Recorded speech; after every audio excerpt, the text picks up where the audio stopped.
ከመሸ እንግዲህ የደረሰን ዜና የባህር ዳር ፖሊስ በማህሌት ዙሪያ መግለጫ ሰጥቷል ማለት ነው። ወንጀለኛውን በቁጥጥር ስር ውሏል። ምንድነው የተካሄደው በዝርዝር የምነግራችሁ ይሆናል። እንደዚሁም ስለ ማህሌት ምንም ነገር ያልሰማችሁ አላችሁ ብዬ አላስብም። ላልሰማችሁ እስኪ አንዳንድ ነገሩንም እነግራችኋለሁኝ። ይህን ቪዲዮ ላይክ በማድረግ ለእህታችን ማህሌት ፍትህ በጋራ እንጠይቅ። ግዴታ እኛ ቤት መግባት የለበትም አንድ ነገር ማለት ነው። ግዴታ ይቺ ህፃን ልጅ ትምህርት መማሪያዋ ነበር፣ እስክሪብቶ ይዛ መሄጃዋ ነበረ። ነገር ግን የኑሮ ሁኔታ የአገሩ ሁኔታ ግዴታ መስራት ስለነበረባት ከምትሰራበት ሆቴል ነው ጎትቶ በግድ በጉልበቱ አስገብቶ ከደፈረ በኋላ ራሷን አንጎሏን አፍርሶ ከገደላት በኋላ ነው ራሷን አጥፍታለች ያለው ማለት ነው። ምንም ነገር ሳያፍር ራሷን አጥፍታለች ብሎ ደውሎ የተናገረው። ልጅቷ ስትመረመር ተደፍራለች። እንደዚሁም ደግሞ ራሷን አንጎሏ ፈርሷል ማለት ነው። ይሄንን አድርጎ እንግዲህ ከአካባቢው ለመሰወር ሙከራ አድርጎ ነበር። እንግዲህ በዛሬው ቀን በትላንትናው ቀን መቀሌ ላይ በቁጥጥር ስር ውሏል ማለት ነው። የአማራ ክልል ፖሊስ ባደረገው ከፍተኛ ክትትል ባዋቀራቸው ፖሊሶች መቀሌ ላይ ተይዞ በዛሬው ቀን ግን ባህር ዳር ከተማ ገብቷል ማለት ነው። ይሄ ወንጀለኛ ወንጀሉን የፈጸመበት ከተማ ገብቶ ነው ያለው።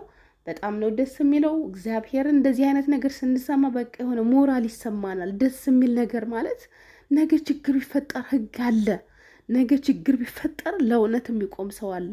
የሆነ በቃ ነፃነት፣ ሰላም ይሰማል። እና ይሄ ሰውዬ ቢፈጥረው ኖሮ እግዚአብሔር ቢፈቅድለት ልጁ ናት ይች ልጅ ያደርሳታል። ወልዶ ራሱን ለማየት የምታሳሳ ይች የምታሳዝን ልጅ ይህንም በሚያክል ሰውዬ እጇን ጨብጦ በግድ ጎትቶ ተጓደኞቹ ጋር ተባብሮ ይቺ ደሃናት ከዳጎን ማን ይቆማል? አቅም የላት ከአቅም ተታግላ ምትድን አይደለችም። ተወኝ እያለችው እየተማጸነችው ግን በጉልበቱ ህልም የነበራትን ስንቅ የነበራትን ስንት ነገር የነበራትን ቤተሰቦቿ ወልደው አሳድገዋት ትጦረናለች፣ ትንከባከበናለች ብለው ተስፋ አድርገውባት በጣም ትልልቅ ሰዎች ናቸው ቤተሰቦቿ በእውነት።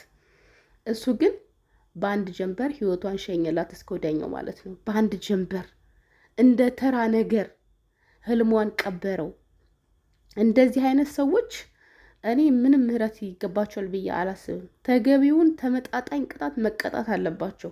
ሁሌም ቢሆን ሴት ስትደፈር የሴት ልጅ ህይወት ሲጠፋ ማንም ሰው ምንም እንዳልተፈጠረ እንደ ተራ ነገር እየታየ በየቦታው ብዙ ነገር እንሰማለን። ከዚህ በፊት ጅማሬ እንግዲህ አያንቱ የተባለች ልጅ ተደፍራ ልብሷ ወልቆ ልብሷ ተቀይሮ ጡት ማስያጇ ወልቆ በሸራ እንግዲህ ቤተሰቦቿ እንኳን አስከሬኗን እኔ ሲሉ አስከሬኗን ማየት አትችሉም ተብሎ በፖሊስ ተደብድበው እንደተደፈረች ሁሉ ነገሯ ያሳያል። እህትና ወንድሞቿ እየተደበደቡ ነው አስከሬኗን ያዩት። ጠዋት የለበሰችውን ጉርድ አልለበሰችውም። እንደዚሁም ጡት ማስያጇ ተፈቷል። ራሷን የጠፋች እንዲመስል ጠዋት የለበሰችው ሸር በአንገቷ ላይ ተጠምጥሟል። ልጅቷ ጥቃት ካደረሱባት በኋላ ነው እንደዚህ ያደረጓት። ነገር ግን በቃ ያው የጉልበተኞች ጊዜ ስለሆነ ምንም አይነት ነገር አልተደረገላትም። ምንም ምርመራ አልተደረገላትም። እንኳን ምርመራ አስከሬን አታዩም ተብሎ ቤተሰቦቿ ተደብድበዋል። ተደበደበን ብለው እንኳን ወደ ሶሻል ሚዲያ ያለውን ነገር ሲያወሩ ለምን አወራችሁ ተብለው የደረሰባቸው ጫና እንግዲህ በወቅቱ የምታውቁት ነገር ነው። እንዲሁ ተድበስብሶ ቀረ የእሷ ጉዳይ። ብዙ ሴቶች እንደዚህ ተድበስብሶ የሚቀርባቸው ጉዳያቸው አለ። ለምን ቤተሰቦቻቸው የሚፈራሉ ገና የሚመጣባቸውን ነገር በመጨነቅ የልጆቻቸውን ነገር እያለቀሱ በጉያቸው ታቅፈው የሚኖሩ ብዙ ናቸው። ይሄ ነገር እንዳይሆን ሁላችንም እንዲህ አይነት ወንጀል ሲፈጸም ፍትህ ልንጠይቅ ይገባል። ግዴታ በራችንን ቤታችንን እስከሚያንኳኳ ድረስ መጠበቅ የለብንም። ዛሬ ጎረቤት እያለቀሰ ከሳቅን ዝም ካልን ነገ ደግሞ ቤታችን ይገባልና እንደዚህ አይነት እውነት በጣም ነው ደስ ያለኝ። ባህር ዳር ላይ ያሉ ፖሊሶች፣ ህዝቡም በጣም ደግ ለፍትህ የቆመ ከዚህ በፊት እንግዲህ የሄቨን እናት ጋራ ቆመው የባህር ዳር ወጣቶች ፍትህ እንድታገኝ ያደረጉ። ባህር ዳር ላይ በአጭሩ ወንጀል ተሰርቶ የሚድበሰበስበት ሀገር አይደለም እና በጣም ነው እኔ የምወዳቸው እነሱን ሰዎች በጣም የሌለ ማለት ነው። በጣም ደስ ይላሉ። ሁሉም ሰው እንደነሱ ቢሆን፣ ሁሉም ሰው እንደዚያ ህዝብ ቢተባበር ብዬ አስባለሁ። እኔ ለቦታ ያለ ጠቅላላ ማለት ነው ብዙ እየሰማ ነው በየቦታው ምን እንደሚካሄድ እና የባህር ዳር ፖሊስ እንግዲህ እንደሰጠው መግለጫ ከሆነ ሂደቱን ተከታትለን የምንደርስበትን ነገር እናሳውቃችኋለን። ያለውን ነገር የፍርድ ሂደቱንም በስተመጨረሻ ለህዝብ የምናሳውቅ ይሆናል። ማንኛውም ሰው በከተማችንም ሆነ በክልላችን እንደዚህ አይነት ወንጀል ፈጽሞ አመልጣለሁ እደበቃለሁ ማለት በፍጹም ማሰብ የለበትም። ከተጠያቂነት መቼም ሊያመልጥ እንደማይችል አስጠንቅቀው አበስረዋል። ማለትም ምንድን ነው የሚባለው በእናታችሁ በአጽንኦት ተናግረዋል ማለት ነው። አጥብቀው ተናግረዋል። ስለዚህ ከዚህ በኋላ እንደዚህ አይነት ድርጊት አድርገን እንጠፋለን፣ እንሰውራለን ብትሉ ከአማራ ክልል ፖሊስ መሰውር አይቻልም ማለት ነው። ማንም ሊሰውር አይችልም የትም ብትሄዱ። ይሄ እንግዲህ መቀሌ ላይ ነው በቁጥጥር ስር የዋለው። በ3-4 ቀን ውስጥ መቀሌ ገብቷል። አስቡት እንግዲህ ብር አለው፣ ተባባሪ አካል አለው፣ ሻለቃ ነው። በቃ ዘና ብሎ ሊኖር ነበር ሀሳቡ። ይቅርታ አድርጉልኝና ማለት ነው የእናቴ ልጅ ቢሆን ራሱ እንደዚህ አይነት ወንጀል ከሰራ ከጎኑ አልቆምም። የእናቴ ልጅ ለምን አይሆንም?